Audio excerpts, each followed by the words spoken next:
Today we're gonna make a filet mignon in a cast iron pan, and the meat is purchased at Costco. So here we got a beef tenderloin from Costco, and we're gonna cut it up to make our little pieces of filet mignon. When you take the meat out of the package, you'll notice that it's a little bit wet.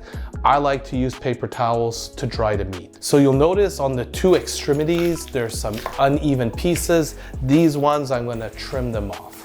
Now I'm gonna start partitioning the pieces of meat. I like to cut them about 1 inch to 2 inches thick. I leave it up to you what you prefer. Personally, I like it thicker. So now we're gonna just prep one piece over here. Once again, I'm gonna take some paper towel. I'm gonna make sure it's really dry. I like to dry my meat. I like to take off all the excess moisture. Now we're gonna season it generously with some salt and pepper.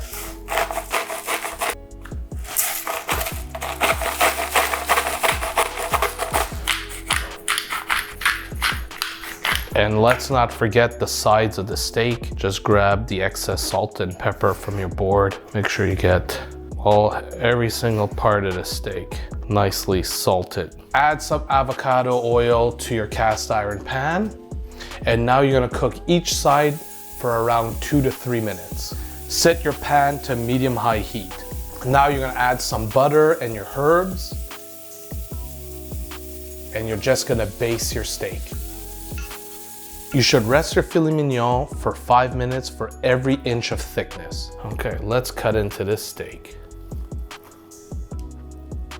Look at that, beautiful. Now that's a perfectly cooked filet mignon in a cast iron pan. Let's give it a taste. Quick, simple, and easy to make, and absolutely delicious. If you love your cast iron pan, you gotta make filet mignon in it. If you enjoyed this recipe, please subscribe to my channel and check out these other great videos.